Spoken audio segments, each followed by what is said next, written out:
ఓం మహాగణాధిపతయే నమః. ఓం గురుభ్యో నమః. ఓం శ్రీమాత్రే నమః. పరమేశ్వర స్వరూపమైనటువంటి జ్యోతిష, వాస్తు మరియు ఇతర అనేకమైనటువంటి శాస్త్రములను మనకు అందించినటువంటి మహర్షులకి నమస్కారం. హయగ్రీవ హయగ్రీవ హయగ్రీవేతి యో వదయత్తస్య నిస్సరతే వాణి జన్మకన్యా ప్రవాహవత్. అరుణాం కరుణాతరంగితాక్షీం ధృతపాశాంకుశపుష్పబాణచాపాం అనిమాదివిరావృతాం మయూకైః అహమిత్యేవ విభావయే భవానీం. శ్రీమాత్రే నమః. ప్రేక్షకులకి ఆ లలితాంబిక అమ్మవారి యొక్క అనుగ్రహం పరిపూర్ణంగా కలగాలని మనస్ఫూర్తి కోరుకుంటూ మనం ఈరోజు చెప్పుకోబోయే టాపిక్ ఏమిటంటే, చాలామంది వ్యాపారాలు చేస్తూ ఉంటారు. కొంతమందికి అద్భుతంగా కలిసి వస్తాయి, మరి కొంతమంది నష్టపోతూ ఉంటారు. అదేవిధంగా ఆ వ్యాపారాల్లో కూడా కొంతమంది పార్ట్నర్షిప్స్లో చేస్తుంటారు. అంటే అలాగా ఈ జాతకుడు ఇంకొకరు కలిసి పార్ట్నర్షిప్లో చేయడం, అందులో కొంతమంది ఓన్లీ ఇన్వెస్ట్మెంట్ చేయడం, అవతల వాళ్ళు చూసుకోవడం, ఇలా రకరకాలుగా ఇద్దరు ముగ్గురు కలిసి చేస్తూ ఉంటారు. అయితే ఈ వ్యాపార విషయాల్లో చాలామంది ఏమనుకుంటారంటే, నక్షత్రం టు నక్షత్రం, అంటే వీళ్ళది పలానా నక్షత్రం, అవతల వాళ్ళది ఇంకో నక్షత్రం అయినప్పుడు ఆ నక్షత్రాలు కలిస్తే చేయొచ్చు, నక్షత్రాలు కలవకపోతే వ్యాపారం పార్ట్నర్షిప్ చేయకూడదు అనుకుంటారు. అది పూర్తిగా రాంగ్, గుర్తుపెట్టుకోండి. అసలు అది ఎలా చూడాలి? ఎవ్రీ లగ్న అంటే 12 లగ్నాలు, మనకి లగ్నం తెలియని వారు రాసి చూసుకోండి, బట్ లగ్నమే చూసుకోవాలి.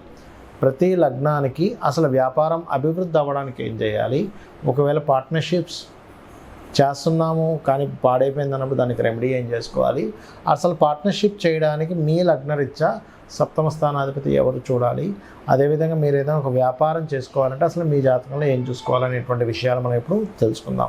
వృశ్చిక లగ్నము, వృశ్చిక రాశి. వృశ్చికం వారికి బిజినెస్ లైన్స్లోకి వెళ్ళడానికి వాళ్ళకు ఉన్నటువంటి శక్తి ఏమిటి, ఎందుకంటే ఎప్పుడు కూడా మనలో ఉన్నటువంటి స్ట్రెంగ్త్ ఏమిటి, మనలో ఉన్న వీక్నెస్ ఏమిటి తెలుసుకుంటేనే మనం దాని ద్వారా వెళ్ళగలుగుతాం. ఇక్కడ ఉండేటువంటి శక్తి ఏమిటంటే మొండితనం. నేను ఎలాగైనా సాధిస్తాను, ఏమైపోయినా సరే నేను ఇలా సక్సెస్ అవుతాను అనే గొప్ప పట్టుదల ఉంటుందండి వృశ్చికం వారికి. సెల్ఫ్ కాంపిటీషన్ ఉంటుంది, అంటే బయట ఎవరితోనో కాంపిటీషన్ ఉంటుంది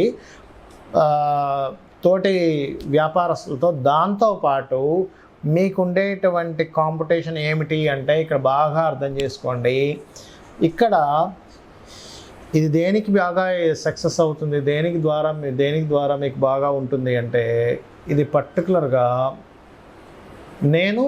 నాకు నేనే సక్సెస్ అవ్వాలి, నాకు నేనే కాంపిటేటర్ అని ఫీల్ అవుతూ ఉంటుంది. అది చాలా అంటే చాలా మీకు తోడ్పడుతుంది వృశ్చికం వారికి.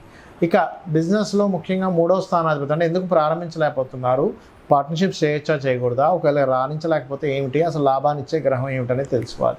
సర్వసాధారణంగా వృశ్చికం వారు ఏమవుతుంటుందంటే, ఒక వ్యాపారంలోకి వెళ్ళిన తర్వాత అనుకోకుండా షేర్ మార్కెట్ అని ఇంకో వ్యాపారంలోకి వెళ్ళిపోతారు. అలా వెళ్ళకూడదు. బికాజ్ ఆఫ్ 2-3 మార్గాల ద్వారా ధనం సంపాదించాలనేటువంటిది ఉంటుంది వీరికి. కాబట్టి డైవర్ట్ అవుతూ ఉంటారు.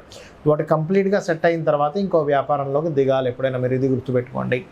అయితే ఇక్కడ 3వ స్థానాధిపతి మీకు వ్యాపార ప్రారంభించేటువంటి కారకుడు అవుతాడు. ఈ 3వ అధిపతి ఎప్పుడైతే మీకు శని బాగోలేడో అసలు ప్రారంభించలేరు. మీరు ప్రారంభిద్దామంటే ఏదో ఒక మదర్కి బాగోపోవడమనో, ఇల్లు నిర్మాణం చేస్తున్నానో, లేకపోతే చదువు అడ్డం వస్తుందనో, లేకపోతే ఈ డబ్బులు ఏదో ఇంకో దానికి పెట్టాలి, చదువుకోవడానికి పెడితే బాగుంటుందనో, రకరకాల డైవర్షన్స్, మానసికంగా స్ట్రెస్ ఉండడమో ఏదో ఒకటి జరుగుతూ ఉంటుంది.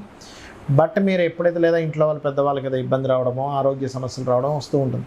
అంటే దాని అర్థం ఏమిటి, మీ తృతీయ చతుర్థాధిపతి అయినటువంటి శని భగవానుడి యొక్క స్ట్రెంత్ బాగోలేదు. అప్పుడు మీరు దాన్ని స్ట్రెంథెన్ చేసుకోవాలంటే నూనెని దానంగా ఇవ్వడం, ఆలయంలో దీపారాధన కానీ, లేదా నువ్వులు దానంగా ఇవ్వడం, ఉలవలు దానంగా ఇవ్వడం, లేదా వెంకటేశ్వర స్వామి ఆలయానికి వెళ్ళడం, నరసింహస్వామి ఆలయానికి వెళ్ళడం, లేదా ఆంజనేయ స్వామి ఆలయానికి వెళ్ళడం చేస్తూ ఉండండి. లేదా సుబ్రహ్మణ్యేశ్వర స్వామి ఆలయానికి కానీ, లేదా సర్ప ఆరాధన చేయడం, రావి చెట్టు చుట్టూ ప్రదక్షిణాలు చేయడం చేస్తే అప్పుడు మీకు ప్రారంభమవుతుంది, స్ట్రెంథెన్ అవుతుంది 3వ స్థానం. ఇక పార్ట్నర్షిప్ ప్లేస్ అనేటువంటి సప్తమ స్థానాధిపతి శుక్రుడు అవుతాడు. శుక్రుడు బాగున్నాడా, శుక్రుడు పార్ట్నర్సే మీకు బాగా ఇన్వెస్ట్మెంట్ చేస్తారు. శుక్రుడు బాగోలేడా, పార్ట్నర్షిప్ వల్లే నష్టపోతారు, ఇందులో ఎటువంటి డౌట్ లేదు. అయితే ఆల్రెడీ ప్రారంభించేశాము కానీ తప్పదు, అప్పుడు మీరు లలిత అమ్మవారి స్తోత్రం నిత్యం ఉదయం సాయంత్రం చేస్తూ గణపతి ఆరాధన చేయండి, అప్పుడు ఇబ్బంది అనేటువంటిది రాదు. ఇక లాభాధిపతి వ్యాపారాలకు కారకుడైన బుధుడే అవుతాడు. సో ఈ బుధుడు యొక్క స్థితి బాగుంది, ఆకస్మిక లాభాలు వస్తాయి, సడన్ హైక్ వెళ్తూ ఉంటారు. బుధుడు బాలేడు, పాడేయడు, సడన్ డౌన్ఫాల్ అయిపోతుంది, నడుస్తున్న వ్యాపారం సడన్గా అయిపోతుంది. మరి అలాంటప్పుడు ఏం చేయాలి, ఓం మధుసూదనాయ నమః అనేటువంటి నామస్మరణ చేస్తూ ఎక్కువగా పెసలు, కందులు, ఉలవలు దానంగా ఇస్తూ అప్పుడప్పుడు కేజింబావంతా మీరు లలితా సహస్రనామాల్లో ఓం ఇంద్రగోప పరిక్షిప్త స్మరతోనా భజంగికాయ నమః అనేటువంటి నామస్మరణ చేయండి, అన్ని విధాలా బాగుంటుంది.